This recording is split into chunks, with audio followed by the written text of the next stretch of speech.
esteja sempre preparado para responder a quem quer que seja que venha questionar, né, a razão da sua fé. Então, defenda aí biblicamente a Trindade, a doutrina da Trindade e a personalidade do Espírito Santo, a divindade do Espírito Santo. Trabalhamos isso, né, na aula passada, a gente vai dar sequência. Queria saber se vocês têm algum comentário, alguma questão. Eu já tive a experiência, né, de conversar com um amigo que é testemunho de Jeová. E assim, eles têm tanta convicção e usam a Bíblia tanto quanto a gente para afirmar as convicções deles, né? E não nos deixa sem argumento, mas chega um momento que a gente para de tentar convencer, mesmo com a palavra aberta ou decorada, não adianta para alguns que são bem convictos de afirmar, né, É. a respeito. Ali é feita uma espécie de Alguma experiência, lavagem. Né? alguma experiência que o senhor queira comentar sobre isso? Ah, sim, bom, eu, quando eu, porque eles pescam muito em aquário, né? Então eles vão atrás dos cristãos e muitas vezes cristãos que estão ainda muito crus assim na palavra de Deus, que não estão muito preparados. Eles são treinados, né? Tem toda uma cartilha de como abordar. Eles têm as literaturas, eles oferecem estudos, né? Então eu posso te dar um estudo bíblico, você posso ir à sua casa. Eles ofertam literaturas a princípio, depois vendem, né? Então é toda uma abordagem, todo um treino, mas eles têm a cartilha deles. É feita uma espécie. É, eles rezam de acordo com a cartilha. Se você tirar eles fora da cartilha, eles se complicam bastante. Então, é feito neles uma espécie de lavagem cerebral. Ah, eles passam a ter ojeriza, a ter aversão a respeito de todas as confissões religiosas, cristãs, evangélicas. Então, passam a entender, eles se entendem como os únicos cristãos verdadeiros. E então é disseminado, é plantado dentro da cabeça de cada testemunho de Jeová realmente uma resistência, sabe, um nojo de qualquer espécie de cristão que não seja testemunho de Jeová. Então isso é muito forte, por isso essa resistência que eles têm. Então isso ele chega a ser até uma espécie de ódio, uma aversão realmente muito forte. Eu tive experiência assim quando eu nasci na igreja, cresci desde a escola dominical, tinha um bom conhecimento bíblico,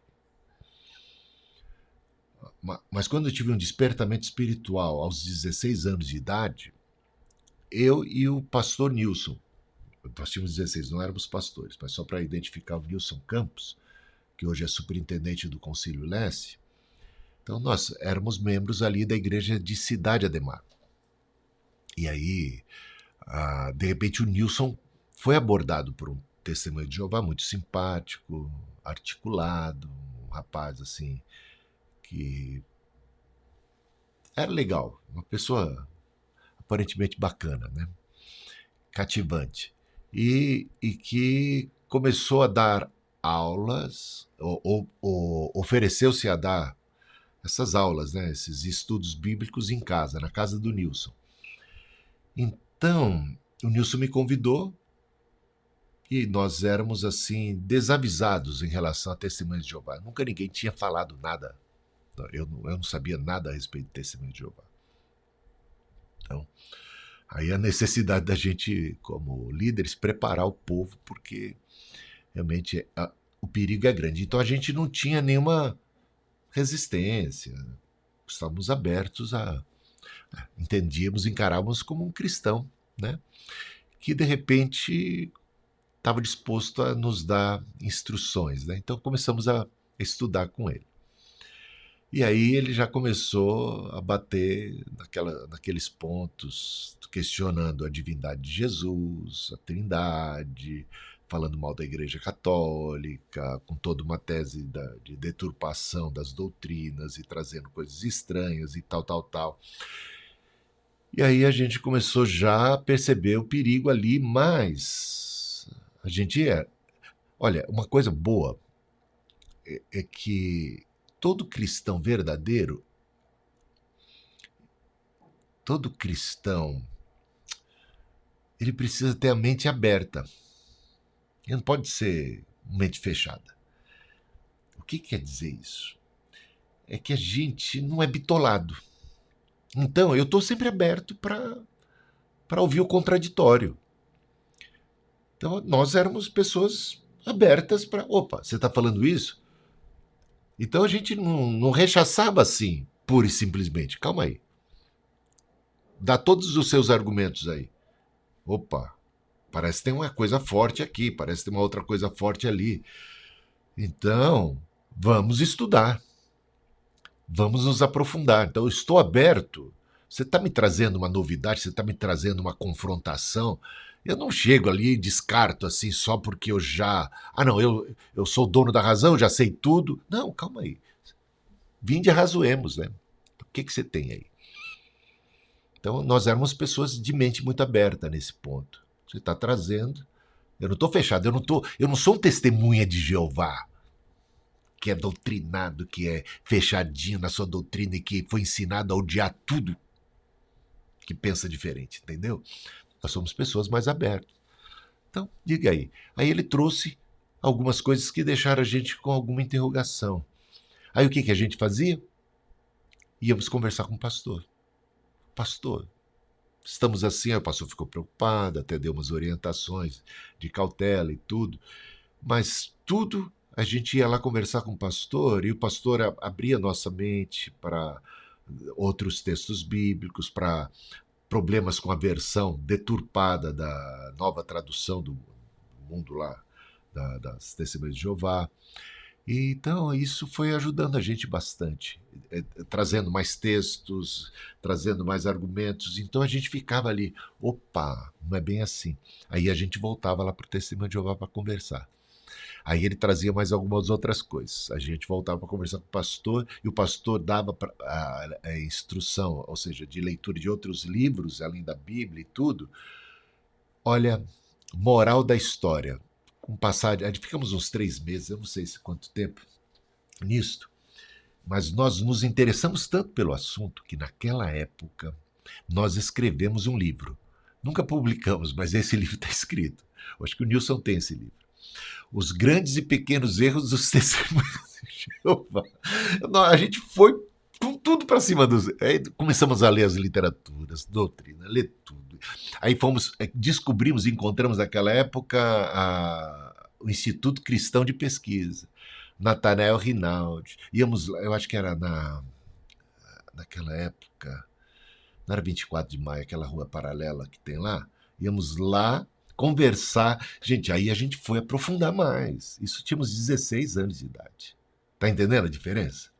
Aí nós saímos de lá muito mais sólidos em relação à doutrina, muito mais convictos da doutrina da Trindade. A gente não tinha esse fundamento tão sólido, esse conceito a respeito da divindade de Cristo, da personalidade e divindade do Espírito Santo e tudo mais.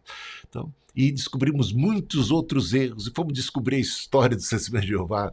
Então, é uma coisa que a gente experimentou. Aí, eu fiquei assim meio especialista no assunto, ainda bem jovem, né? Eu trabalhava na Record, na TV Record, e tínhamos 2 horas de almoço, do meio-dia às 2. Teve uma época, eu fiz isso algumas vezes, tá? Sabe a Praça Ramos de Azevedo? Então, eu trabalhava na Record, ficava ali perto do aeroporto de Congonhas, da Rua Miruna, Avenida Miruna. Aí, eu pegava um ônibus, e não tinha muito dinheiro, né? Era pobre. Acho que eu era office boy naquela época. Aí eu pegava um ônibus, pagava para ir lá na Praça Ramos de Azevedo, porque eu almoçava em 15 minutos, pegava o ônibus, ia lá para a Praça Ramos e caminhava lá, porque lá era um lugar de muita concentração, não sei como é que é hoje, mas naquela época, o que tinha de testemunha de Jeová vendendo revistas, e eu ia lá passear na praça, então eu era abordado por eles, e aí minha missão era tentar convencer algum testemunha de Jeová a deixar aquelas crenças todas atrapalhadas. Então eu tinha muita paciência, chegava lá, ouvia, começava a questionar, fazia umas perguntas, abrimos a Bíblia, começava a questionar muita, sabe, tinha uma estratégia lá de conduzir a conversa, só sei que aí a pessoa, normalmente era assim, aquele que eu abordei, que me abordou, que eu conversava, ele ficava atrapalhado, ele começava a ficar confuso, né, com as questões, meio assim. Bom, Jesus é Deus? Se ele não é Deus, por que ele é adorado? Isso é que eu não entendo. Ah, não, mas ele não é adorado. Não, é aqui, ó, e esse versículo aqui? E aquela outra passagem? Aí começava. Então tem um negócio errado aqui, não tem não? Aí eles começavam a ficar meio confusos, atrapalhados, né? Mas então Jesus está mentindo, porque ele se apresenta como se fosse Deus, ele aceita a adoração. E tem mais isso, e tem mais aquilo. Aí começava a complicar tudo ali pro lado, ele chamava ajuda de mais alguém. E aí eu continuava conversando, argumentando com essa outra pessoa que era um pouco mais experiente do que essa, e que ficava atrapalhado também, pedia ajuda lá do pastor ou do chefe, ancião, normalmente, do ancião lá que estava presente, se é que estava um ancião, mas uma pessoa de mais autoridade lá, e, e aí a discussão pegava fogo, e eu era ofendido no final, me chamavam de macumbeiro, me chamavam de idólatra, e brigavam mesmo, eu era quase que expulso daquele meio lá. Aconteceu algumas vezes, uma vez até o Joaquim, que era do Instituto Cristão de Pesquisa, ele viu aquele burburinho, aquele pessoal que já estava. Eu quase estava apanhando. Não chegou a tanto, mas eles foram agressivos mesmo nas palavras e tudo. E aí o Joaquim foi me salvar lá. Fez parte, tentou argumentar, mas não adiantou muito não. Então, realmente eu tive uma experiência com os testemunhos de Jeová. E eu aconselho vocês a estarem sempre preparados para responder. Então, por isso essa lição é muito importante. Pense quais são os argumentos que eles utilizam e procure estar bem afiado nas escrituras sagradas. Tá bom? Mais algum comentário, questão? Só rapidinho, eu acho que é super importante também isso, porque muitas vezes a gente vai ouvindo outras pessoas que já conhecem eles, né, eles são insistentes, eles marcam ali os 90 dias para mudar o hábito das pessoas, né, que é mais ou menos quando uma pessoa começa a ser convencida, 90 dias, né, passa da fase da experiência, né, como no trabalho também é tratado, e traz essa cultura, alguns conhecimentos que se instalam ali na mente. Chega um cristão na igreja já doutrinado, digamos assim, então nós, muitas vezes, se você não tem plena consciência, vai deixando passar e vai estabelecendo ali até uma heresia, né? No nosso próprio meio. Isso é um perigo também, né? É importante ter essa consciência, né, a Muito, respeito da verdade. muito importante. Agora, você sabe que o Russell, o fundador dos Testemunhas de Jeová, ele era adventista. Então, onde foi que ele aprendeu contra a Trindade? Foi no Adventismo.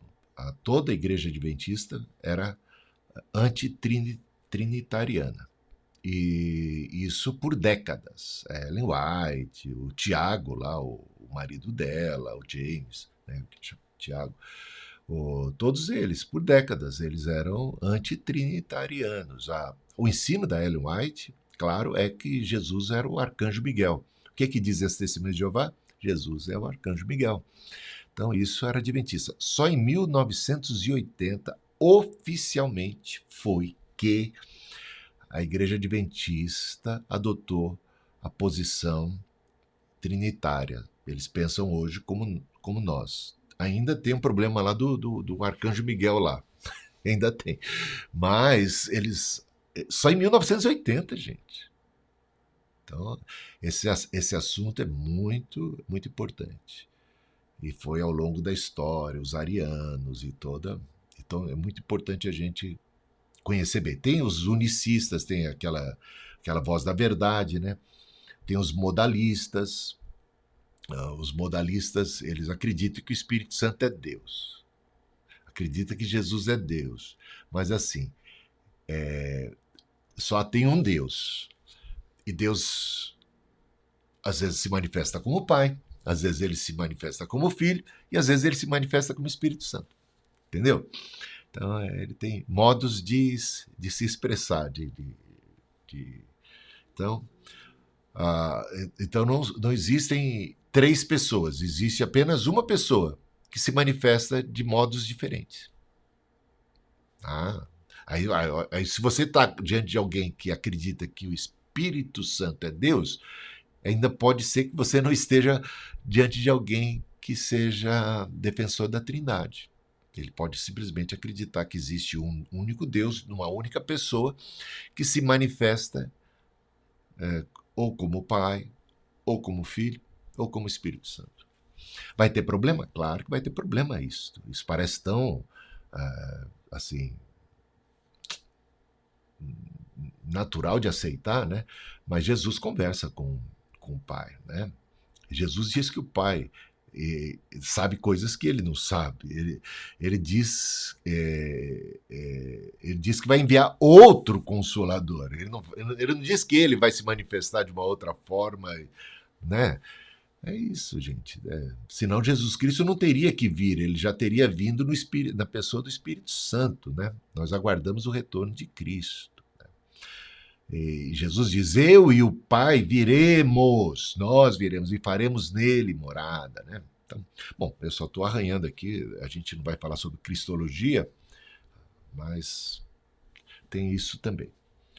Então, o Espírito Santo, como um ser pessoal, como uma pessoa, a terceira pessoa da Trindade, ele pode ser resistido, a gente viu isso, né, no discurso de Estevão, né, a respeito dos judeus que tiveram tantas oportunidades ao longo de toda a história e agora muito mais, tiveram diante de si o próprio Cristo e aqueles sinais inquestionáveis de Jesus e tudo mais, e estavam resistindo. E aí é que o Estevão diz, vós sempre resistis ao Espírito Santo. Né? Ele pode ser evitado também, ou respondido de forma assim...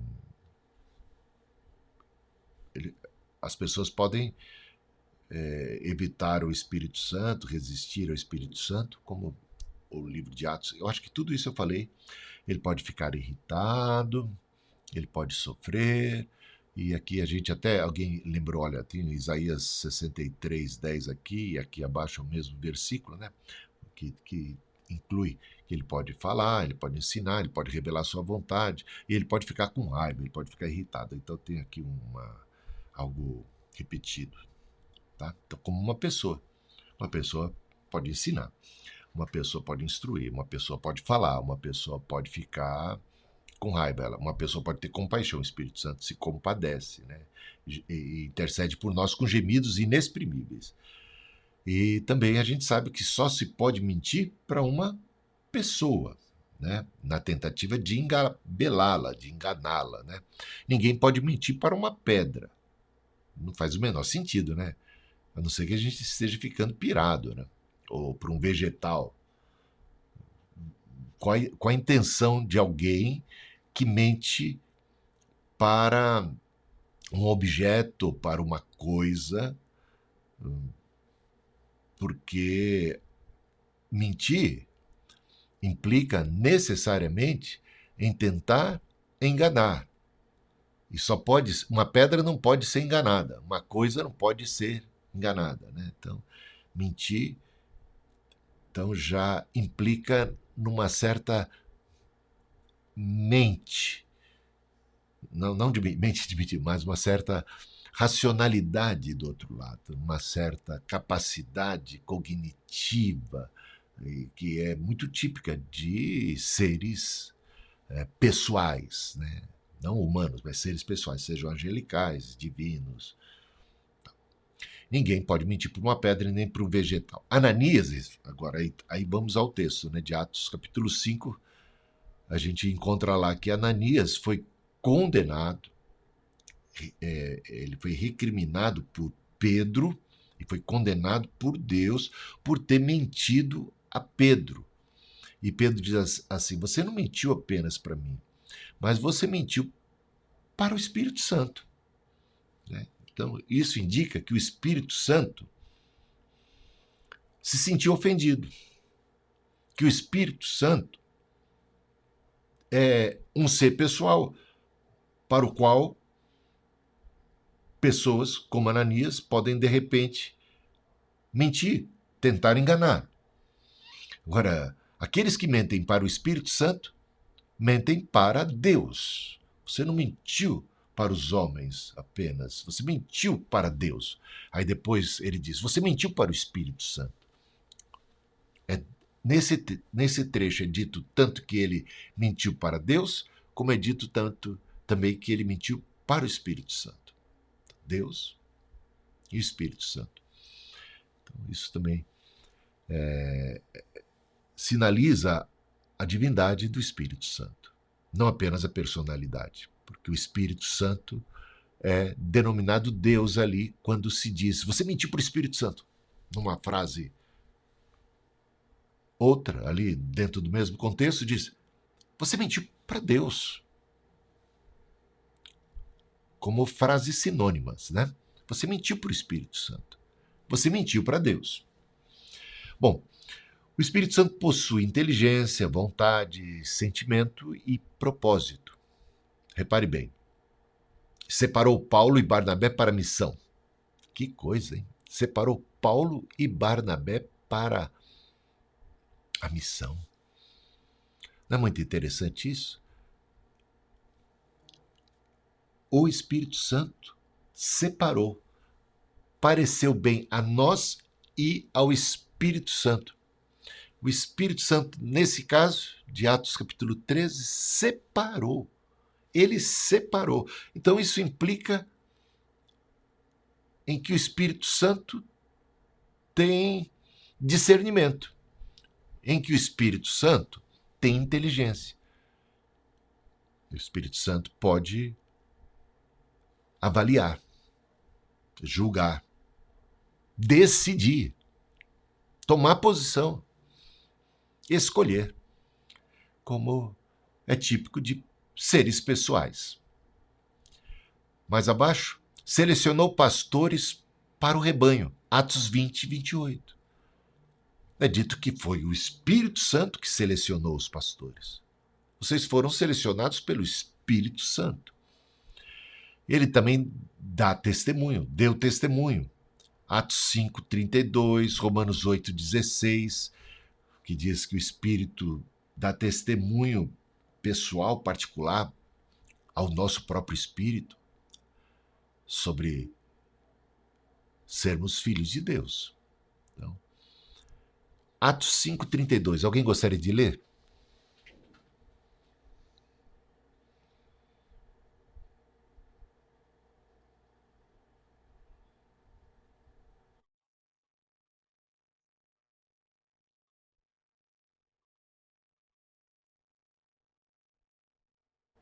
Então, nós somos testemunhas e também o Espírito Santo é testemunha, né? Não apenas nós somos testemunhas, o Espírito Santo também é testemunha. E é interessante isso. Outra coisa, o Espírito Santo distribui, conforme bem lhe parece, os dons espirituais, conforme ele quer. Os dons espirituais, que são dons do Espírito Santo, que são dons divinos, que são dons de Deus, que são dons da graça, que são dons do Cristo, que são dons do Espírito Santo, são distribuídos livremente pelo Espírito Santo, como ele bem entende, como ele bem quer. Então, ele tem vontade própria. 1 Coríntios 12, 11 deixa isso muito claro. O Espírito Santo distribui os dons como bem lhe parece, como bem ele deseja. Tá? Outra coisa, o Espírito Santo sonda os corações. 1 Coríntios 2, versículos 10 e 11. Ele sonda os corações. E Romanos 8, de 12 até 27, a gente aprende tanta coisa sobre o Espírito Santo. Ele ensina as pessoas, os seres humanos, individualmente e dentro da comunidade. Ele instrui, ele guia. Se vocês são guiados pelo Espírito Santo, instruídos pelo Espírito Santo. É maravilhosa a obra do Espírito Santo, muito variada. E tudo indica ali tratar-se de um ser pessoal, que tem vontade própria, que é capaz de discernir, escolher e decidir para quem pessoas podem até mentir, tentar enganar, mentir, né? Porque não dá para mentir para Deus, né? A comunidade cristã confessa sua crença não apenas em Deus, mas também no Espírito Santo. Crença em é dirigida a uma pessoa, crença sobre é dirigida às coisas. É muito interessante essa observação aqui do Gregório de Nazianzen. Ele está apontando exatamente para isso. Quando você crê em, isso tem a ver com eu creio em Deus, eu creio em você, né? Eu creio em Cristo, eu creio no Espírito Santo. Então, a crença em, ela só é possível por conta de tratar-se de uma pessoa. Agora, a gente pode crer sobre as coisas. Sobre significaria uma crença mais em coisas, né? Eu creio na vida eterna. Então, sobre esse assunto, eu tenho minha fé, né?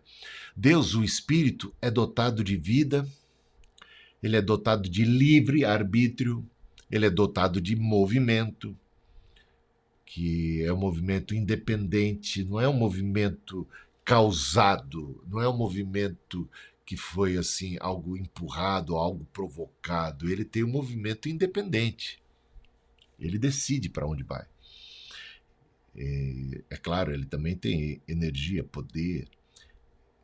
Ele sempre querendo o que é bom. Então ele tem uma natureza, não tendo nem começo nem fim, pois nunca faltou o Pai no Verbo, nem o Verbo no Espírito. Essa é uma frase de João de Damasco. Então, lembre-se que a gente está aqui pautando essa parte aqui da aula no livro, na Teologia Sistemática de Thomas Oden, que era alguém muito voltado para a patrística, para os pais da igreja, tá? Então ele está agora citando as frases dos antigos. A despersonalização do Espírito Santo é algo bem complicado. A gente observa o seguinte, por exemplo, o Hegel reduziu o Espírito a uma lógica da história. O Paul Tillich o reduziu a uma categoria existencial do próprio ser. A teologia do processo o reduziu à energia criativa, e a teologia da libertação o reduziu à praxis política. Então, falando um pouquinho mais dessa nossa modernidade e de como cada uma dessas correntes filosóficas, ideológicas, teológicas, acabam se relacionando de maneira mais liberal e reduzindo a pessoa do Espírito Santo a a isso, a uma lógica da história, ou seja, a uma categoria existencial, ou a uma energia, mera energia criativa, ou uma praxis política, como na teologia da libertação. O Espírito Santo não é meramente uma qualidade, ou atributo, ou emanação de Deus, mas sim uma pessoa distinta dentro da divindade. O Basílio é quem comenta isso. E aqui temos a referência, onde é que ele trata desta questão. O batismo é administrado, e a gente já deu uma olhada nisso, né, em nome do Espírito Santo, bem como em nome do Pai e do Filho. Não se pode batizar em nome de uma qualidade abstrata. A gente tem que refletir um pouco sobre isso, né? E ficaria muito estranho, né? Eu te batizo em nome do Pai, do Filho e do Espírito Santo. Em nome do Espírito Santo.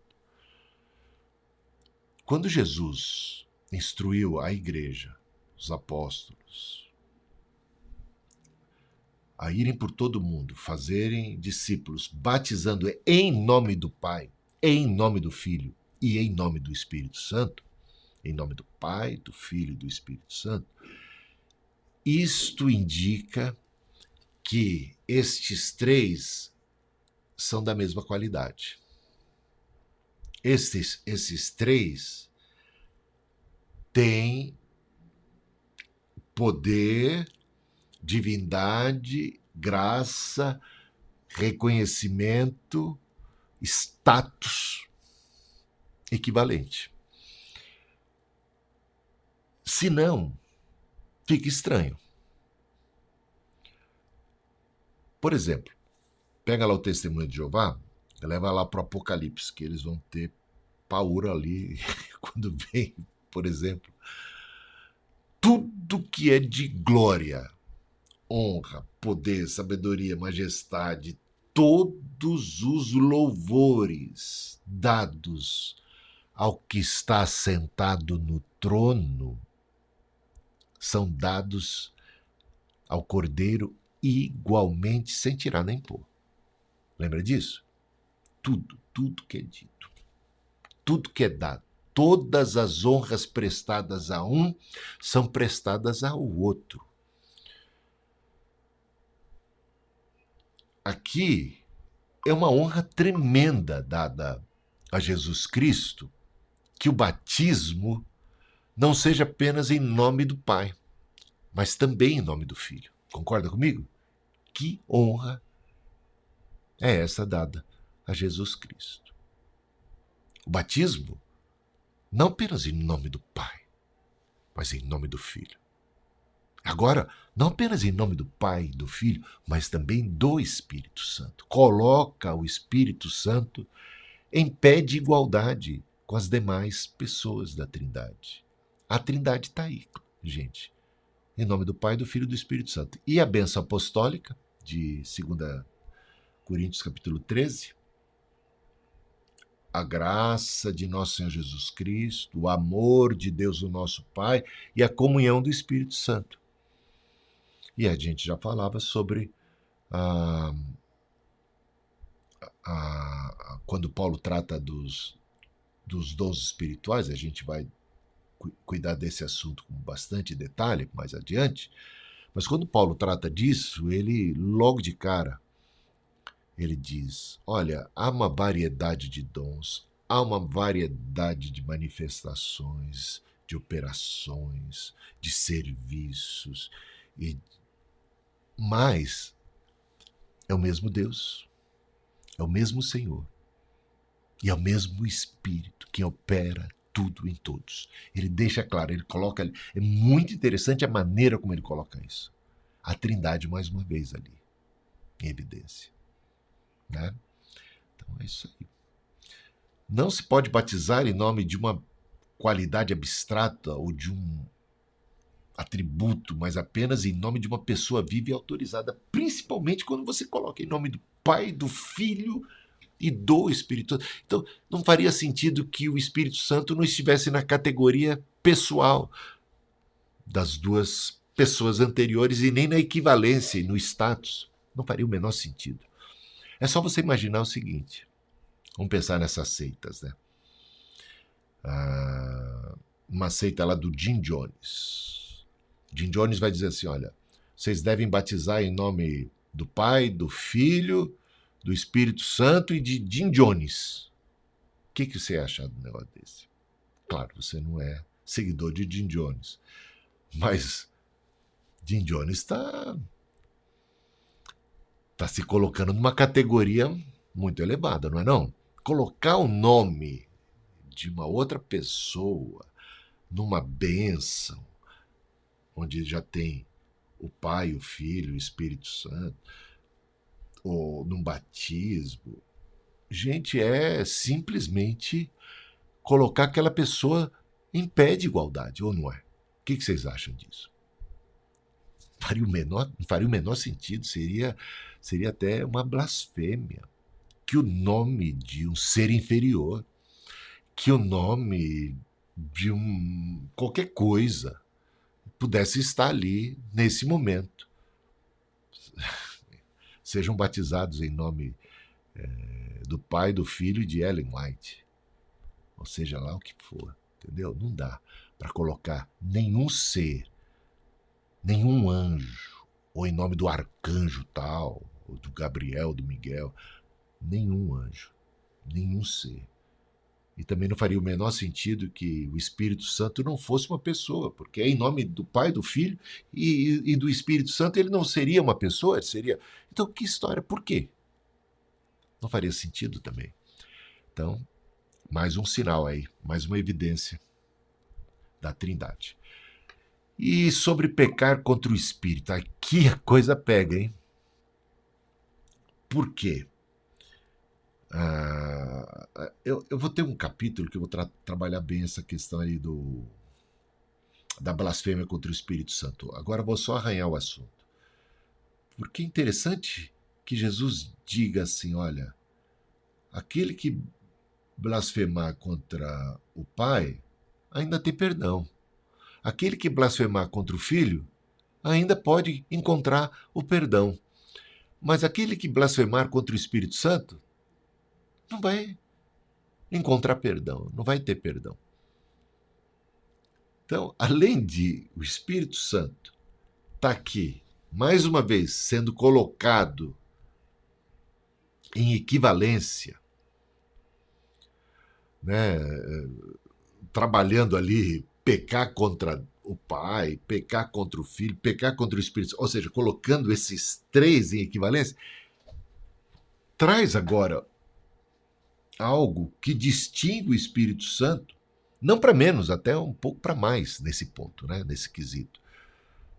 Há mais rigor em pecados cometidos contra o Espírito Santo. Para não deixar aqui no ar o assunto, Jesus tinha expulsado demônios, os fariseus, diante de um sinal portentoso de Jesus, né, libertando cativos do diabo ali, eles não se rendem, eles não dão braço a torcer, eles chegam a dizer assim, Jesus expulsa demônios pelo espírito do demônio maior, o espírito de Belzebu.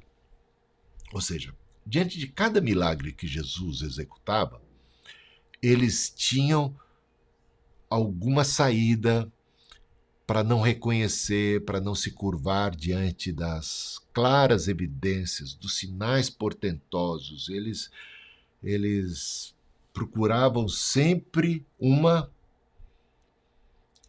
desculpa para não crer e também para difamar a Jesus. Então eles estão dizendo que Jesus expulsa demônios pelo espírito maligno. E aí Jesus vai dizer assim, como é que uma casa dividida contra si mesma pode subsistir, onde já se viu, isso tudo está em Mateus 12, tá? Onde já se viu o diabo lutando contra o próprio diabo. Ele é mau, mas não é burro, né?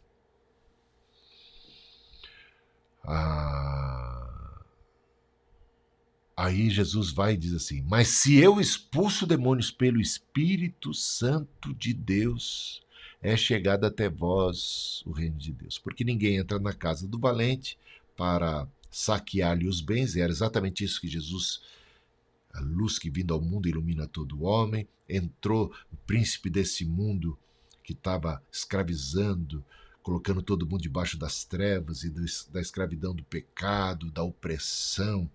De repente chegou Jesus para desfazer as obras do diabo.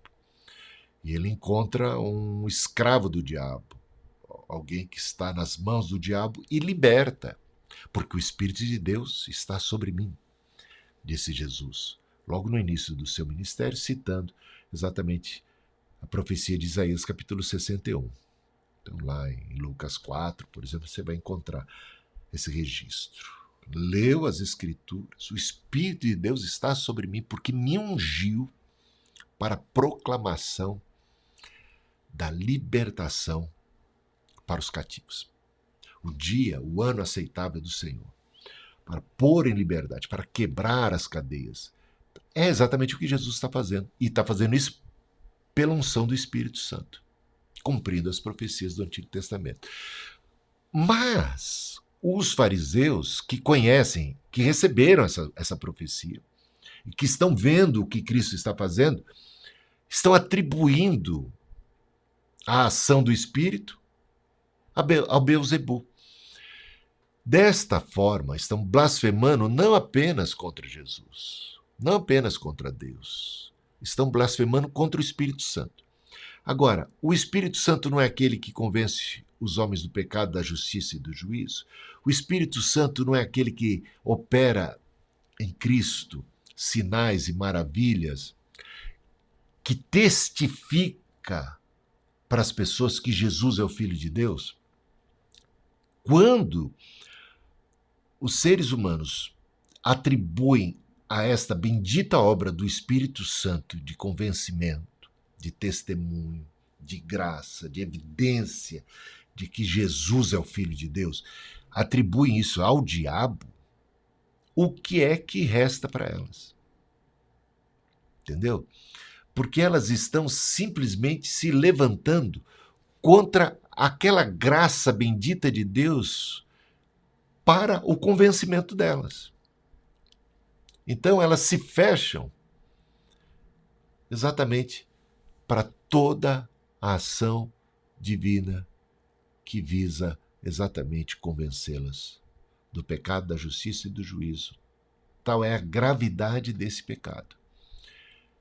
Esse pecado é um pecado muito consciente, de alguém que está vendo, mas não quer ver. Que está diante de um sinal claro, de uma obra poderosa do Espírito Santo, mas prefere chamar isso de obra do diabo só para não se converter. Esta é a gravidade. Então, depois eu trabalho melhor esse tema aí com vocês. Agora, o Espírito Santo, então as pessoas podem entristecer o Espírito Santo, porque ele é uma pessoa, e só uma pessoa pode ficar entristecida, né? Só um ser pessoal. E as pessoas podem blasfemar contra o Espírito Santo. O texto bíblico é claro: não entristeçam ao Espírito Santo. São exortações que encontramos nas Escrituras. Quando o povo da aliança se rebela contra Deus, por sua negligência, egoísmo e falta de fé, rejeitando a oferta das ternas misericórdias de Deus, eles estão entristecendo o Espírito Santo. Isaías 63, 10. Tá? Paulo implorou aos seus ouvintes que eles não viessem a entristecer o Espírito Santo de Deus. Quem quer ler esse versículo? Efésios 4, 30. É possível entristecer sem blasfemar, tá? É bom que se diga isso. Crentes podem entristecer ao Espírito Santo sem necessariamente terem cometido um pecado de blasfêmia contra o Espírito Santo. Não é ali necessariamente uma resistência taxativa. Né? Quem é que achou aí? Pode ler?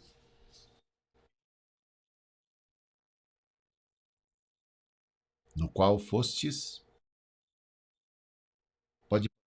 Deu um eco.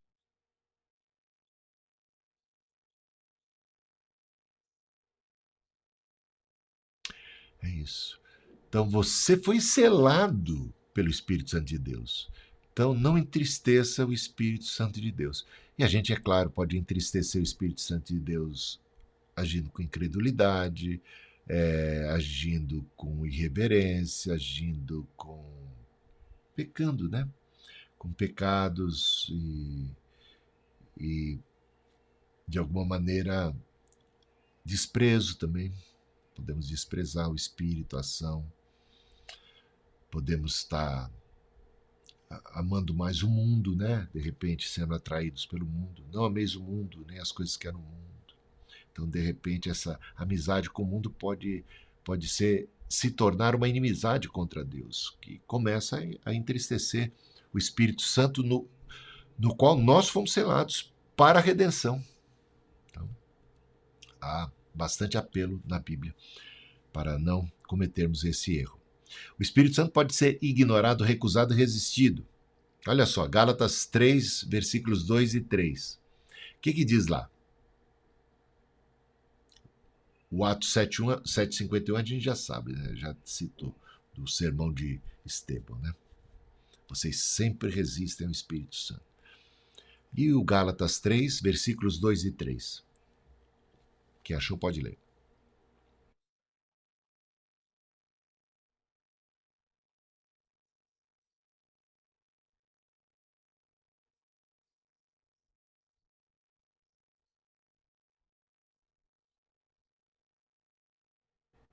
É isso aí. Ou seja, eles começaram pelo Espírito, mas agora estão ignorando o Espírito. Estão preferindo seguir pelo esforço próprio, pela guarda da lei, não é?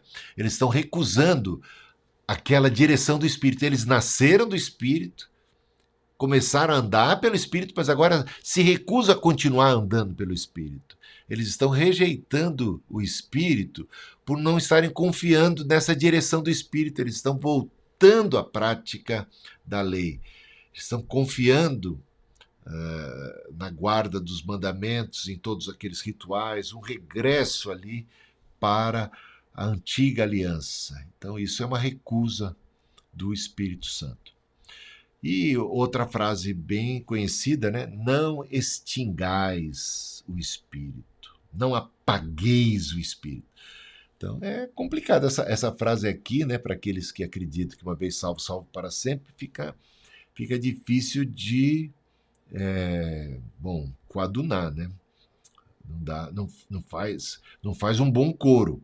Se você acredita que uma vez salvo é salvo para sempre, que não existe o perigo da apostasia, que não existe o perigo de repente alguém roubar a nossa coroa, que a nossa coroa já está garantida, né? Que a gente não precisa se preocupar em perseverar até o fim, porque só aquele que perseverar até o fim será salvo, só o que vencer vai ser...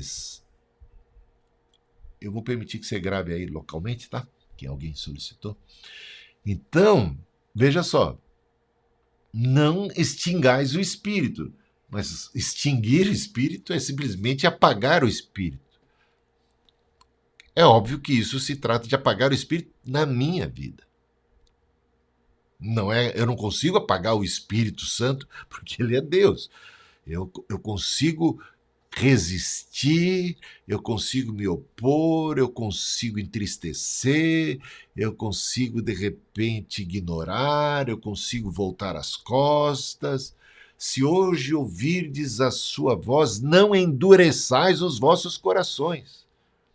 Eu consigo endurecer o meu próprio coração, e isso pode chegar ao ponto de extinção, de extinguir, de apagar, gente. É isso. Apagou, acabou. Se apagar a vela, ela não tem mais luz, concorda comigo? Se eu extinguir o fogo, significa que os bombeiros fizeram um bom trabalho, extinguiram o fogo. Acabou o fogo. Aconteceu com as virgens nécias. O azeite da sua lâmpada se extinguiu, não foi? E aí Não tinha mais fogo, não tinha mais luz. O Cristo veio e as suas lâmpadas estavam apagadas. Agora, se elas eram chamadas de virgens, e se é dito que o azeite acabou, é porque um dia o azeite esteve lá e a lâmpada esteve acesa. Ou eu não entendo mais nada das parábolas de Jesus, não é não? Aí você vai ter que me... Você que acredita que uma vez salvo, salvo para sempre, vai ter que me ajudar. Eram ou não eram virgens? Estavam ou não estavam fazendo parte do mesmo grupo? Esperavam ou não esperavam as bodas do cordeiro, a chegada do noivo? Sim, conheciam ou não conheciam o noivo? No certo sentido, conheciam. O problema foi que suas lâmpadas estavam apagadas. O azeite acabou. Então, não extingais. A obra de convicção do Espírito pode ser extinta, sufocada e virtualmente extinta para as nossas vidas, né? Por conta da resistência. Então, a apostasia é uma possibilidade, meus irmãos. Não é uma coisa que eu diria assim, acontece a cada pecado, tá? Se pecarmos, nós temos ainda em Cristo, não um juiz, um advogado. Se confessarmos os nossos pecados, ele é fiel e justo para perdoar os nossos pecados, nos purificar de toda injustiça. Não é uma questão de fraqueza, é uma questão de incredulidade. É que não haja em vós um perverso coração de incredulidade que vos afaste do Deus vivo. Esse é o perigo, ser afastado, apartado, por conta de um perverso coração de incredulidade. É alguma coisa, sabe, mais contínua, que nos leva à extinção do Espírito, do poder, da luz, da vida de Deus. Não é um tropeço, não é uma fraqueza, não é um pecado, é um viver deliberadamente, folgadamente, perder o temor e ter incredulidade e não estar nem aí, sabe? Ser realmente uma pessoa relapsa, que não vigia, que está com o coração em outro lugar, que já não está mais em Deus, que já se desviou, né, de coração. Ainda que de repente a forma, né, possa estar lá, mas lá dentro do coração já está frio, já não tem mais amor por Deus, já não tem mais fé em Deus, já não anda nos caminhos do Senhor, já não se importa mais. Então isso é uma situação perigosa. Ou se aparta totalmente mesmo. Volta as costas, vai para outra religião, ou vai para religião nenhuma, abandona o corpo de Cristo, abandona o Senhor, não faz mais caso, já não está mais nem aí. Então, isso é perigoso. Uma obra pode ser iniciada no espírito, que mais tarde é ameaçada de apostasia ou deserção. Mantendo a fé e a boa consciência, por quê? Então ele está dizendo que a gente tem que manter a fé, Paulo, né, escrevendo a Timóteo. Olha, mantenha a fé e a boa consciência, porque alguns, tendo rejeitado a boa consciência, vieram a naufragar na fé. A própria expressão naufragar significa que as pessoas estavam navegando, concorda comigo? Só pode naufragar quem estava navegando. Então, Paulo está dizendo, olha, Timóteo, você não incorra no erro daqueles. Ele está se dirigindo a Timóteo, colocando, olha, mantenha a fé e a boa consciência. Por quê? Porque, você sabe, tem alguns que rejeitaram a boa consciência e vieram a naufragar na fé. E certamente isso significa apostasia e significa perdição, né? Porque a salvação é uma coisa interessante. Você foi salvo. Você é salvo e você será salvo. Essas três formas você encontra nas Escrituras. Fomos salvos, estamos sendo salvos, somos salvos, seremos salvos. Essas três coisas. A melhor maneira de entender isso é que a salvação está em Cristo e Jesus é o caminho, ele é o caminho. Então, o dia que você entrou no caminho, você foi salvo. Se você continua no caminho, você está sendo salvo, você está no caminho da salvação. E se você persevera até o fim, você será salvo. Você está entendendo isso? É muito mais dinâmica a coisa. Agora, onde é que está a minha certeza da salvação? A minha certeza da salvação está em Cristo. É por isso que eu não me aparto dele. Não está em mim, não está no meu esforço, não está nas minhas boas obras, na minha capacidade de guardar os mandamentos, de fazer isso e aquilo. A minha certeza da salvação está em Cristo, nos méritos de Cristo, é olhando firmemente para o autor e consumador da fé, deixando as coisas para trás, fico rumando para o alvo, eu creio nele, e quando eu fraquejo, e quando eu caio, e quando eu falho, eu volto a olhar para ele, eu clamo por misericórdia quando eu estou como Pedro afundando na fé, né? Ali, eu ainda eu estou em Cristo, eu peço o socorro dele, ele me ergue. Então, se pecar, tem em Cristo um advogado, e eu estou sempre com ele. Quando eu falho, eu confesso, eu participo da ceia, eu tenho os meus pés lavados, é uma espécie de renovação ali. A ceia do Senhor foi uma oportunidade em que Jesus lavou os pés dos discípulos. Pedro recusou ter os seus pés lavados por Jesus, se sentiu indigno disso. Jesus disse: se eu não te lavar os pés, você não tem parte comigo. Opa, já que é assim, Senhor, não apenas os pés, mas o banho completo, da cabeça aos pés. Jesus disse para Pedro: Pedro, quem já tomou um banho não precisa tomar um outro banho, né? Está limpo do modo geral, mas os pés, porque ando aí nas ruas, acabam ficando empoeirados. Basta lavar os pés.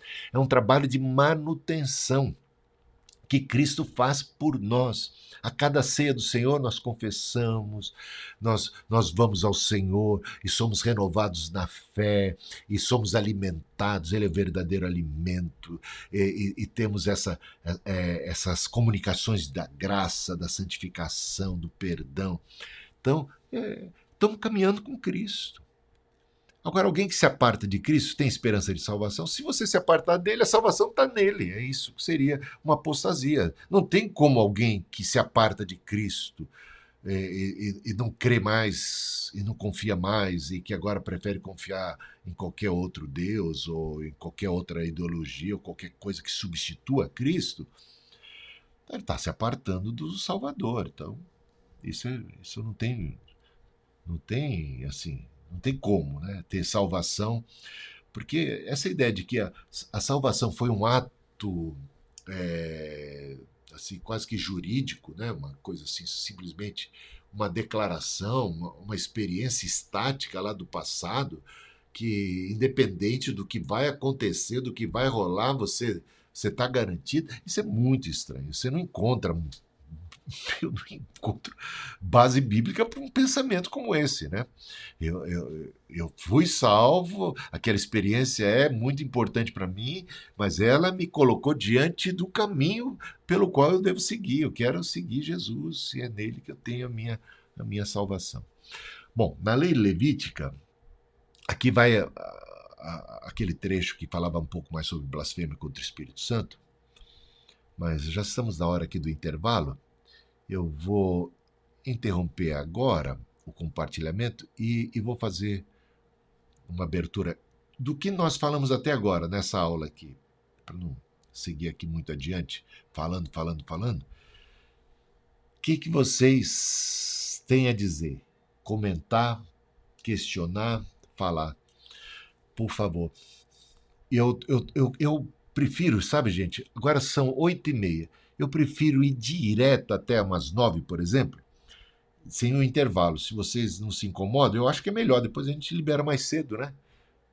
O que vocês acham? Tudo bem a gente fazer assim? Não apenas nessa aula, mas em todos. Aí a gente termina. E para mim rende mais. Porque se eu não saio, vou lá tomar uma água, tudo bem, volto e tal.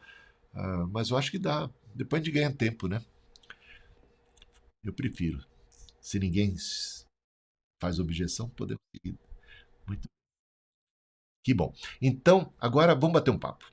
que vocês têm para me dizer? Comentário? Sim, pode falar. Sobre a questão da apostasia, né? Tá. Apostasia seria virar as costas, basicamente, né? Apartar-se, né? Apostasia seria no sentido de a pessoa toma a decisão de não querer estar mais. É uma coisa Isso. consciente, né? É. Mas como seria se essa pessoa, num dado momento da vida, ela se apostatou, ela decidiu, perdeu a consciência. Mas num dado momento da vida, ela falou assim, não, eu fiz besteira. Não devia ter feito esse negócio, não. Como é que é nesse cenário?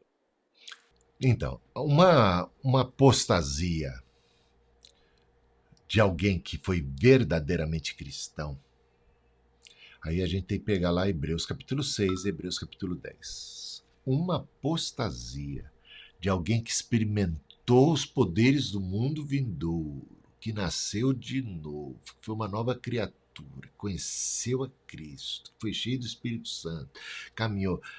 É algo muito grave. Uma apostasia mesmo. É algo muito grave.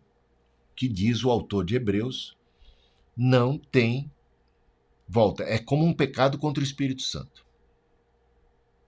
E capítulo 10 ele deixa isso claro, no capítulo 6 ele deixa isso claro.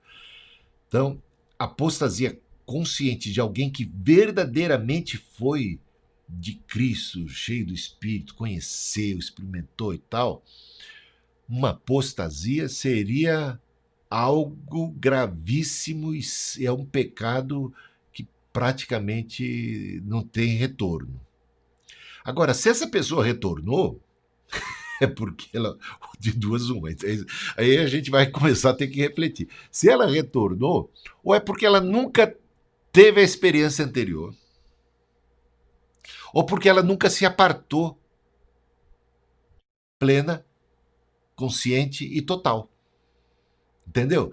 Porque ela não chegou ao ponto da apostasia mesmo. Ela pode ter tido uma fase de fraqueza, de fé, de vacilo, ela titubeou, ela teve uma crise ali.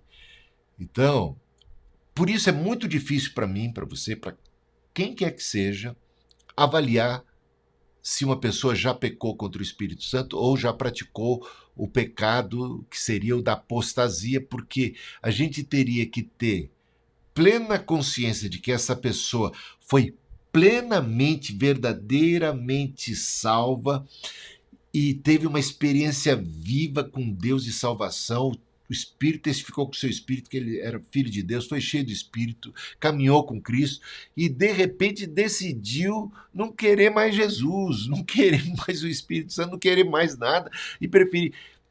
Aí eu diria, uma pessoa que teve essa experiência e que rejeita tudo isso conscientemente, a gente teria que ter convicção plena de que se trata disso para poder dizer, como o apóstolo João chega a dizer. Ele chega a dizer, por alguns, ele diz na epístola, por alguns eu digo, peço que não ores mais. Ele está falando de pessoas que ele chama agora de anticristos. Eram dos nossos, mas talvez nem fossem muitos dos nossos, porque se fosse dos nossos não tinham se apartado. Mas parece que esse pecado é do tipo imperdoável, porque ele diz, por estes eu digo, não ores mais. Entendeu? Agora, ele era um apóstolo, ele tinha um discernimento, uma comunhão com Deus, talvez uma intimidade com Deus superior àquela que normalmente nós temos de discernimento de uma voz do Espírito que fala muito mais claro falava muito mais claro aos apóstolos do que comumente falaria a nós, né? Eu mesmo sou muito tímido, né, nesse ponto. Eu prefiro me recolher a minha ignorância e deixar que Deus julgue. Não, melhor, assim, eu não sei. Eu não sei. Eu aposto ainda que eu sempre trabalho para a recuperação de todos que se afastaram, seja por que motivo for, o que esteja acontecendo, porque eu não tenho como avaliar se essa pessoa pecou ou não contra o Espírito Santo. Então eu prefiro ainda trabalhar com a hipótese de que não pecou, que ainda tem esperança. Então, oro Eu ainda não recebi o João falando assim, ó, não ora por aquelas pessoas. João não me disse isso diretamente, continua orando e trabalhando pela conversão deles. Tá Amém. bom? Ô, bispo, Outro- eu tava Sim. até, inclusive, lendo Hebreus capítulo 6 aqui, né, que o bispo citou, e eu acho, na minha opinião, tá? Eu acho que é mais certo a gente pensar que eles realmente não foram iluminados, como dizem Hebreus, né?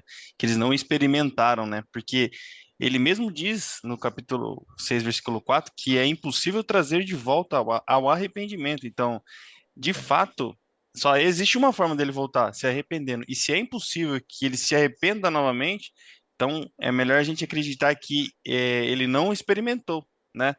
Porque só através do arrependimento que ele conseguiria voltar, e já que é impossível, então eu acho que é melhor a gente acreditar na primeira, né? Que ele não foi iluminado e não experimentou mesmo É.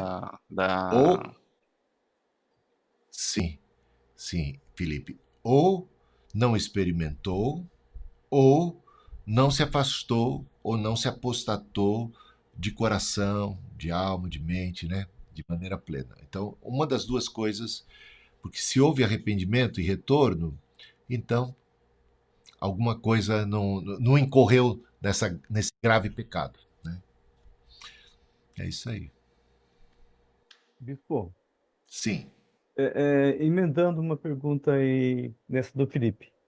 É, um amigo se converteu, usado pelo Senhor, uma bênção, maravilha. O pessoal, até os nossos vizinhos falavam, esse aí é um homem de Deus, esse é um homem de poder e tal.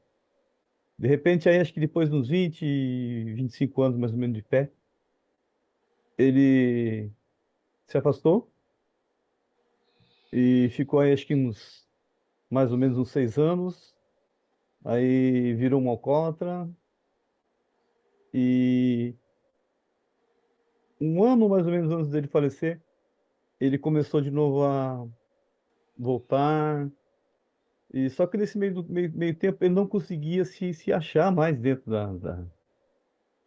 da igreja. Ele procurou várias igrejas e a gente sempre ali com ele, dando força. E de repente ele precisou ser internado por uma cirrose e no leito do hospital. Ele chamou duas pessoas que eram muito amigos dele, na idade dele assim, e ali ele se arrependeu. E aí ele pediu perdão e os irmãos oraram por ele e ele faleceu ali naquele leito. O que que o bispo tem para falar nisso? Olha, eu acredito que ele foi salvo. Né? Acredito que ele teve uma crise de fé, teve conflitos e também ah, ele tem umas pessoas que vão ser salvas, diz assim, como que pelo fogo, né? O que diz lá o apóstolo Paulo. Então eu acredito que ele acabou tendo uma vida assim não muito frutífera no seu cristianismo. Ele acabou não exercendo muitos frutos do espírito, porque para você estar na igreja, né, você tem que exercer. A igreja é ótima para exercitar toda a paciência, longanimidade, benignidade, bondade, mansidão. Tudo sofre, tudo crê, tudo espera. Então, é um ótimo ambiente para você exercitar todos os frutos do espírito. Tem joio no meio do trigo, tem pessoas fracas e tal. E às vezes um dos problemas de pessoas muito idealistas, né, ou perfeccionistas é esperarem na igreja, né, aquela igreja ideal. E aí eles acabam buscando a igreja ideal. Quero a igreja ideal, quero a comunidade ideal. Então eles só amam a igreja ideal. Mas, bom, ela não existe, né? Então eles não amam a igreja. A igreja real, eles têm problema com a igreja real.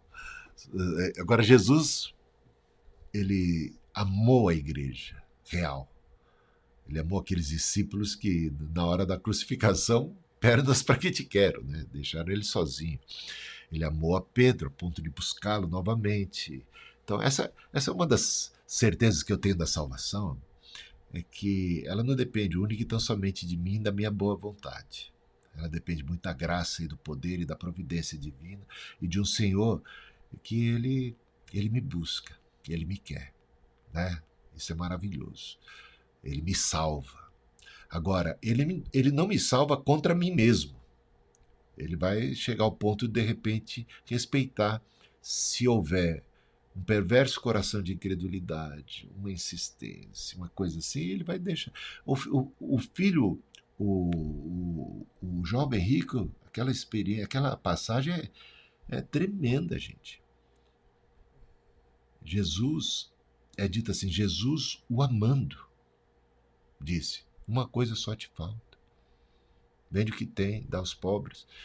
E o jovem, diante desse desafio, se retirou, porque ali demonstrou não estar disposto a abandonar suas riquezas. Ele amava mais as riquezas do que a Deus, do que a Cristo e tal. E ele se retirou triste. Jesus ficou triste, ele se retirou triste. Mas ali foi uma decisão muito clara, muito consciente, muito, sabe? Eu amo o outro. Aí Jesus, eu respeito isso. É uma das coisas que a gente pode entender, que Jesus vai te respeitar, né? O seu amor por outro. Agora, nesse caso, essa pessoa mostrou muita imaturidade, né? Muita imaturidade, muita inconstância, mas Deus o amou e deu novas oportunidades, mesmo no final da vida, uma nova oportunidade, um toque do Espírito, e estava ele lá se arrependendo. Então vamos encontrar esse irmão lá no céu, né? Talvez os galardões não serão assim os melhores assim, mas ele vai estar feliz no céu. Alguns vão ser salvos como que pelo fogo, assim, não sei. Às vezes é difícil até entender o que isso significa na prática, mas o fogo vai provar as obras de cada um. Mas pela graça de Deus, alguns que não têm muita obra, né? É o caso dessa figura, seja lá porque era turrão, ou porque não cresceu na graça e no conhecimento do Senhor, porque não exercitou os dons do Espírito, o fruto do Espírito, porque empacou em algum determinado momento da vida, mas pela graça foi salvo. Pronto. Vai para o céu. Essa é a minha opinião. Bispo, boa noite. Sim, Ah, pode falar. alguém quer falar antes? Eu queria fazer Pode uma falar, pergunta. Camila. Obrigada. Uma coisa que eu sempre fico assim pensando, eu fico com dúvida. Por exemplo, nesse quesito de blasfemar contra o Espírito Santo, né? Por exemplo, eu já vi várias pessoas assim, até pessoas próximas, que cresceram na igreja, né? Tiveram experiências com Deus, né? Pessoas muito usadas. E chegou a um ponto que acabou se afastando, né? Se desviando e se tornando homossexual. E tendo uma vida totalmente assim, né? Bem contraditória a palavra, né? E aí eu fico pensando que essas pessoas, né, cometendo assim, né, tendo uma vida assim, elas estão blasfemando contra o Espírito Santo? E isso é uma coisa que eu sempre fico pensando, sabe? Porque às vezes algumas pessoas eu até às vezes tento conversar, né, por já conhecer a palavra e tal, e tentar falar do evangelho, e tentar mostrar para ela, né, que aquela vida não é uma vida que agrada a Deus, e às vezes, por mais que o coração se torne endurecido, às vezes você percebe que essas pessoas ainda sentem, sabe, que estão fazendo uma coisa errada, que é uma coisa que não agrada ao Senhor, sabe? Às vezes parece que assim, estão presas nesse pecado, mas ainda é como se o Espírito Santo ainda, sabe, tocasse. E aí, às vezes, eu fico pensando se isso seria, tipo, um pecado imperdoável, né, como uma blasfema, uma blasfema contra o Espírito Santo, ou se será que essas pessoas talvez não tiveram encontro verdadeiro com Cristo e ainda podem ter chance de se arrepender, sabe? E serem salvas? A blasfêmia contra o Espírito Santo é uma coisa muito drástica. ela não entra na categoria de alguém que está bebendo, está fumando, está se prostituindo, está praticando mentira, um pecado aqui, ou a corrupção, sabe? São os pecados que existem aos montes aí, né? Não é uma questão de pecado, é uma questão de uma decisão de apartar-se de Cristo, né? De apartar-se do Salvador, de renegar a fé. Então é algo distinto, tá? Então aí o caso é de uma pessoa que está com a sua fraqueza em uma determinada área e, e eu não sou Deus para julgar se está salvo, se não está, se foi, se não foi. Isso é muito difícil. A gente pode. Vamos pelos pecados que acontecem mais comumente dentro da igreja. Tem umas pessoas que têm uma dificuldade com a língua, não é? Você encontra aos montes. Que fez fofoca, fez uma maledicência, falou e tal. É pecado. Né? Digamos assim, se você quer saber, ou mente, né? Tem mulheres cristãs que às vezes mentem para os maridos, mentem até coisas assim, em nome do sagrado. Não quer confusão em casa, aí diz para o marido que foi em tal lugar, mas de fato foi para a reunião de oração, mas não quer confusão, não quer que o marido fique sabendo, aí mente. Ou seja, tem tanta coiseira que acontece aí, né? Ou por fraqueza, ou por... Você vê o pecado da glutonaria, né? Então, de julgar as pessoas, não julgueis para não seres julgados, de julgar as pessoas. Então, pecados estão aos montes ao nosso redor, no contexto da igreja. Aqui a gente, de repente, só encontra pecado, a gente se escandaliza com alguns pecados mais do que com outros, né? Mas os pecados estão aí. Então, a gente fosse abordar essa questão, teria que ser mais abrangente. E os cristãos que pecam, como é que ficam os cristãos que pecam? Os cristãos que têm uma determinada dificuldade na área da glutonaria, por exemplo, ou de um determinado vício. Cigarro, eu encontro muitos cristãos que são genuínos, autênticos, mas têm uma dificuldade para parar de fumar, né? Eu não julgo essas pessoas, eu sou mais cauteloso em relação a isso. Eu não os incentivo. Não julgar as pessoas é uma coisa, incentivá-las e dizer que elas estão certas naquela é outra completamente diferente. Eu estou dizendo em questão se está salvo, se não está salvo, se vai para o céu, se não vai. Isso aí é algo. Esse juízo pertence ao Senhor. Esse juízo pertence ao Senhor. Só Deus sabe as lutas de cada um, as dificuldades de cada um. Os cristãos que lutam com pornografia. Quantos? Você vai encontrar os montes aí. Os que confessam, né? Sem falar os que não confessam, que estão aí. E que é uma luta. É uma luta. Aí você fala, se você tem esse problema é que você não é salvo. Como? São pessoas que sabe, têm comunhão com Deus, que têm temor do Senhor, mas que tem uma luta. É uma espécie de escravidão. Ele precisa de socorro, de ajuda. Aí vai dizer, essa pessoa está no inferno? É muito difícil você... É fácil, às vezes, do lado de fora, ficar julgando, apontando, né? Mas eu sou muito cauteloso em relação a essas coisas, porque o juízo pertence realmente a Deus, compete a cada um de nós buscar a santificação. Eu acho que sim. Querer uma vida pura diante de Deus. Mas Deus não me chamou para ficar aí julgando as outras pessoas. Não julgueis para que não sejais julgados. Então ele não quer que a gente seja uma comunidade de legalistas que ficam aí tripudiando em cima dos outros, do pecado dos outros e normalmente nos pecados mais de ordem sexual. E deixando passar meio batido os outros que a gente coloca numa categoria mais confortável. E os pecados nos separam de Deus. E o orgulho espiritual? Se for falar do orgulho espiritual, né? E do ódio, que é muitas vezes disseminado dos púlpitos, nessa época de polarização que a gente viu, de ódio, juízo, julgar os outros. Se você pensa diferente, você já entra numa categoria do demônio. Eu já coloco você na categoria. Isso tudo é muito complicado, né? Muito complicado. Jesus, ele bateu de frente. O que deixou Jesus mais chocado, né, foram os pecados dos religiosos, não é?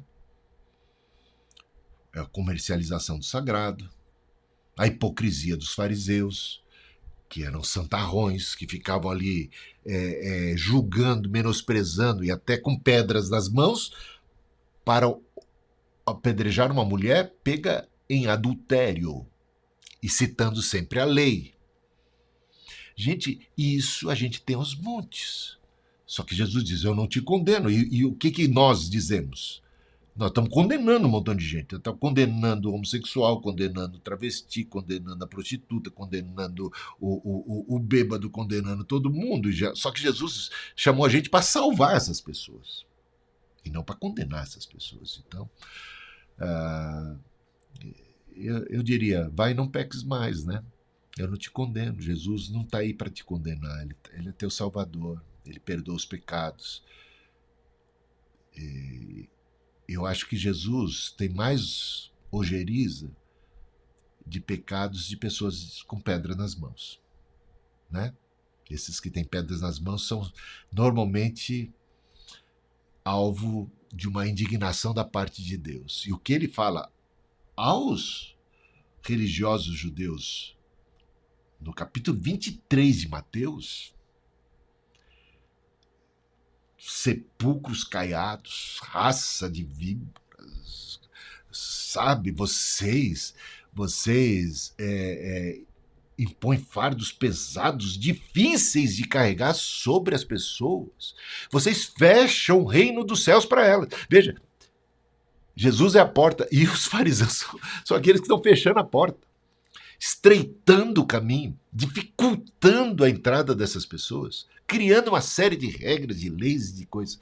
Então, eu diria o seguinte, meus irmãos, deixa o juízo para Deus, vamos pregar o Evangelho, vamos viver o Evangelho, vamos amar as pessoas e vamos pregar o Evangelho. E eu acredito que isso é que vai promover cura, que as pessoas precisam de cura, eles precisam de salvação, de resgate. E não é apontando o dedo e oprimindo que a gente vai conseguir fazer o bem e promover cura e santidade, não. Pelo contrário, a gente vai expulsar todas essas pessoas de perto de Jesus, vamos demonizar a todas e vamos fazer um desserviço para o reino, vamos fazer o trabalho dos fariseus, que estavam colocando fardos pesados e expulsando as pessoas da presença de Jesus e com pedra nas mãos. Não sei se vai sair muito, mas eu trouxe esse questionamento numa outra matéria, numa outra aula, sobre o posicionamento de um pastor que falou: meu amigo, que era pastor, se matou e foi para o céu. Eu fiquei em crise. Isso entra no que eu falei, Neide. Eu não seria capaz de fazer uma afirmação tão assim audaciosa como a dele. Mas também não seria capaz de fazer o contrário. Se ele se matou, ele foi para o inferno. Quem sabe? O que é que se passou com essa pessoa? Qual era o estado mental, de saúde mental dessa pessoa? Qual era o drama? Qual é a fraqueza? A depressão é uma desgraça, gente. E a gente vai encontrar crentes e mais crentes com problema da depressão, pensando em morte, pensando em suicídio. Isso é uma miséria. Isso aí, sabe, tem problemas químicos, tem problemas hereditários, tem problemas de dramas. Como é que ele enfrenta, como é que ele enxerga o mundo? Quer dizer, quem sou eu de fora desse drama para poder julgar? Então, eu não chegaria ao ponto da outra. Era meu amigo, eu sei, ele está salvo. Quem sou eu para dizer que também está salvo? Mas eu não boto a minha mão no fogo numa direção, também nem o condeno, nem o acuso na outra. Cabe sempre, nesse ponto, a humildade de reconhecer que o juízo pertence a Deus e que, poxa, o que se passou ali na última hora, no último segundo, mesmo alguém que se lança de um precipício, de uma altura lá, vai que no meio do caminho fala: ô Senhor, pisei na bola, desculpa, ou sei lá, não sei em que estado mental alguém toma uma atitude como essa, né? Então, sejamos cautelosos aí no juízo, nem para afirmar uma coisa nem para outra, né? Deus sabe. Fala. A respeito disso aí, teve uma fase na minha infância que eu tive alucinações e por 3 vezes os meus pais me pegaram tentando abrir a janela para pular. E se eu tivesse pulado, iam falar: o filho do crente pulou. suicídio, foi pro inferno. Só que eu sei o que eu estava vendo. As coisas caindo em cima de mim, o pavor que eu sentia. Tá vendo, Elton? E é assim, eu depois disso daí, eu já presenciei já pessoas pulando da janela de um apartamento, mas eu não sei o que estava correndo atrás dele, eu não sei o que ele estava vendo, então eu não julgo não, tá? Eu também Eu não, não Elton. julgo. E você tem fala isso de experiência própria. Graças a Deus você conseguiu vencer aquela crise, vencer outras crises. Foi sustentado, chegou até aqui. Né? Veja que luta que é para muitas pessoas. Eu acho que só Deus pode julgar situações como essa. Você poderia estar fazendo isso no momento de insanidade, você poderia estar fazendo isso no momento de loucura, você poderia estar fazendo isso fora de si, do seu juízo perfeito, você poderia estar fazendo isso debaixo de uma pressão tremenda, debaixo de problemas já de uma tendência psicológica, química, mental. Quem somos nós para julgar isso? E Deus ali está vendo essa atitude desesperada de uma outra ótica, superior, conhecendo todos os detalhes e tudo mais. Né? Eu gosto muito do Ariano Suassuna, naquele no Alto da Compadecida, na hora do juízo final. Claro que a Maria está fazendo um trabalho ali bem católico, né? Pertence bem a Jesus Cristo. Jesus quem tem Jesus como o compadecido não precisa da mãozinha da Maria, embora tudo bem, nós podemos interceder pelas pessoas também e tal, mas realmente é curioso a ideia. Mas o ponto que eu quero chegar é quando chegou no juízo do cangaceiro lá, do matador e tal. E a Maria lembra o que foi a história dele, o que é que o levou a esse período, a loucura, sabe, tudo que ele passou quando ele viu seus pais sendo assassinados, todo o ódio que veio do coração dele, tudo que ele passou. Então, a Maria defende, ele ficou insano, ele não era uma pessoa que fez isso, sabe, leva em consideração, tenha misericórdia dele, olha o que ele passou, sabe, ele estava fora de si. Eu acho isso uma maneira... claro, simples, né, de descrever algo muito complexo, que certamente Deus, no seu olhar tão superior, tão tremendo e detalhista e compreendendo tudo, é capaz. O Espírito Santo não intercede por nossos gemidos inexprimíveis. Então, ele vê as nossas fraquezas. Então, muita calma nessa hora, né, na hora de julgar, de pensar. Se a gente conseguir cuidar bem da nossa vida, assim, nesse sentido, né, já está fazendo um grande serviço para os que estão ao nosso redor. E aí os outros com muita compaixão. Jesus falou, misericórdia quero, ele está citando o texto do Antigo Testamento. Misericórdia quero e não sacrifício. O que as pessoas faziam era sacrifício, era jejum, era dízimo, era aquelas coisas da guarda da lei, do sábado e tal. E quando encontravam um pecador, miserável pecador, e pisavam nessas pessoas. E Jesus falou, misericórdia quero. Então, vamos ser misericordiosos. Quem mais? Só para eu falar aqui, em crise, mas também faço aquele curso com a pastora Lili sobre aconselhamento, né, para os que sofrem. Também tenho uma irmã com esquizofrenia, cuidei dela por muitos anos e assim, sei lidar com esse mundo das duas realidades que o esquizofrênico vive. Eu consegui aconselhar e hoje eu quero me aperfeiçoar nisso, né? Mas diante de uma situação dessa, eu quero me sentir mais fortalecida na palavra, né? Para trazer mesmo uma palavra a palavra certa, né? Eu tenho muito temor também nessa questão de julgar, porque entende a aflição da alma do próximo, né? E tento me colocar no lugar. Mas eu queria saber mesmo a sua opinião.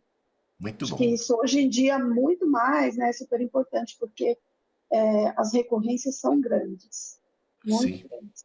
E a gente não pode abrir mão também, e por que está acontecendo isso? Ninguém fazer nada porque é assim.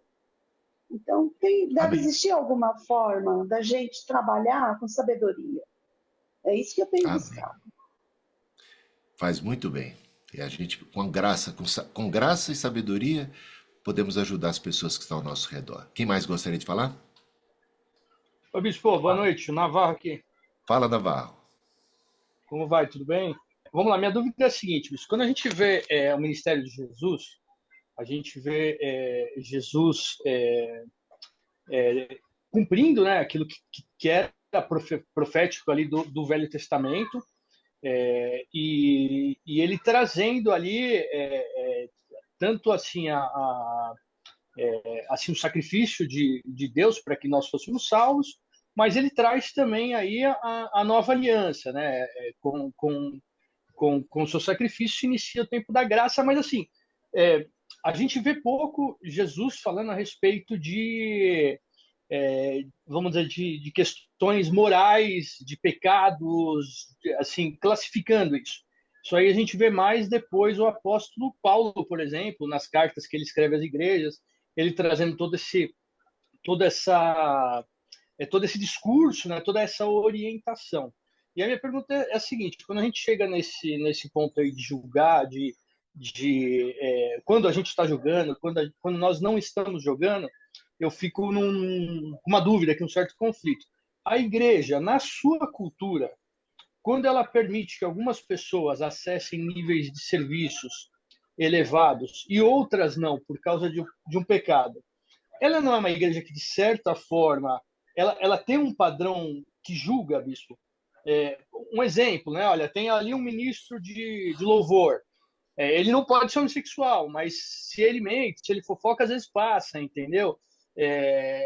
Ou se ele não, ou se isso não é declarado, não é explícito, porque todos nós somos pecadores, né, Bispo? Isso é verdade. A gente precisa da graça de Deus.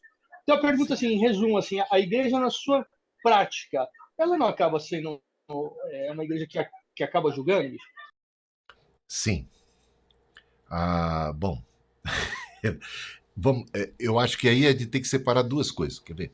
Uma coisa é julgar, dizer que essa pessoa é do diabo, julgar nesse sentido, ela é do inferno, ela não está salva.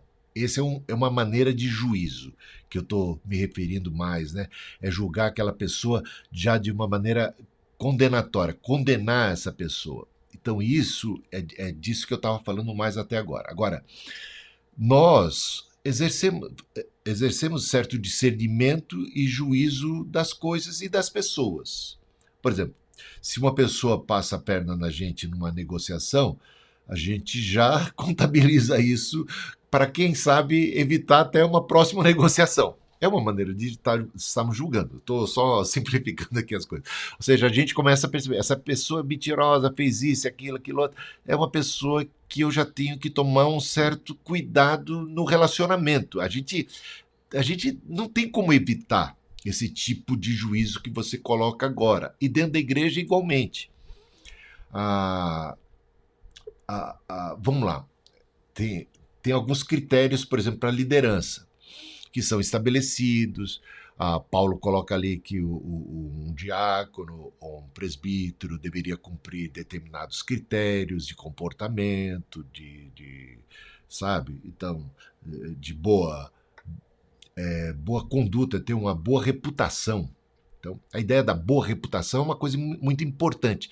Agora, o que dizer de um cristão que não está na categoria da boa reputação? Eu não estou julgando a ele como uma pessoa que não é cristã e que é do demônio, mas talvez uma pessoa fraca, que precisa ainda de maturidade. Agora, eu não coloco ele numa categoria de apto para o exercício da liderança da igreja. Você está entendendo? Talvez isso fique está na minha mente. Eu não estou dizendo que uma pessoa que está com aquela dificuldade, digamos, às vezes moral ou tal, está já no inferno, é do diabo, é do capeta, e tem que ser excluída da comunidade, tem que, sabe, acabou para ela, não tem mais jeito.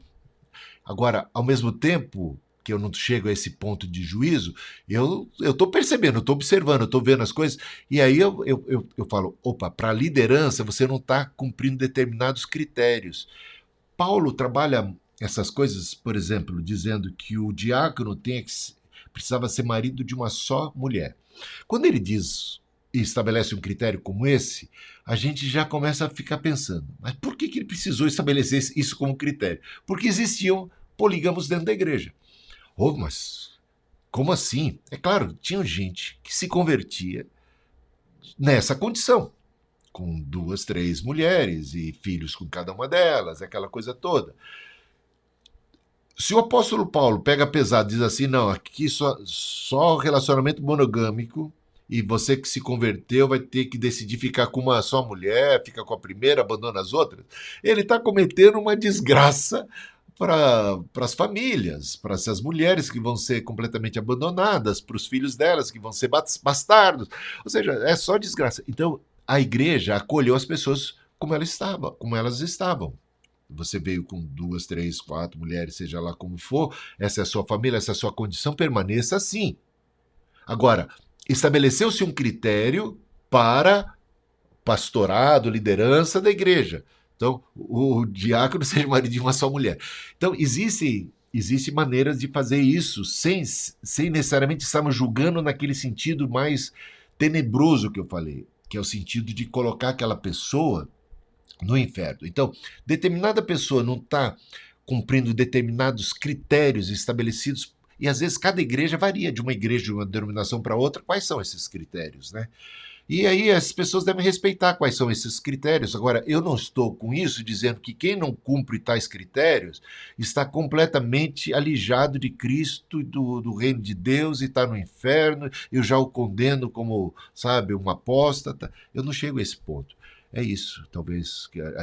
Eu não sei se deu para entender direitinho, Navarro, mas é assim que funciona. Não, eu acho perfeito, que, bicho. né? Perfeito, compreendi sim. Obrigado aí pela explicação. Valeu. Alguém mais? Então, o horário avançou.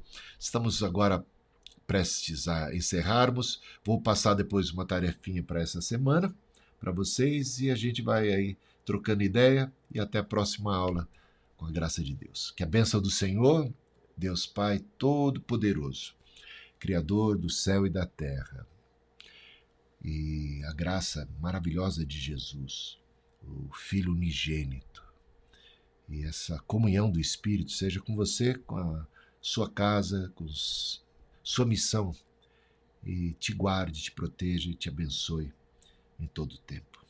Que a misericórdia de Deus nunca se aparte de você.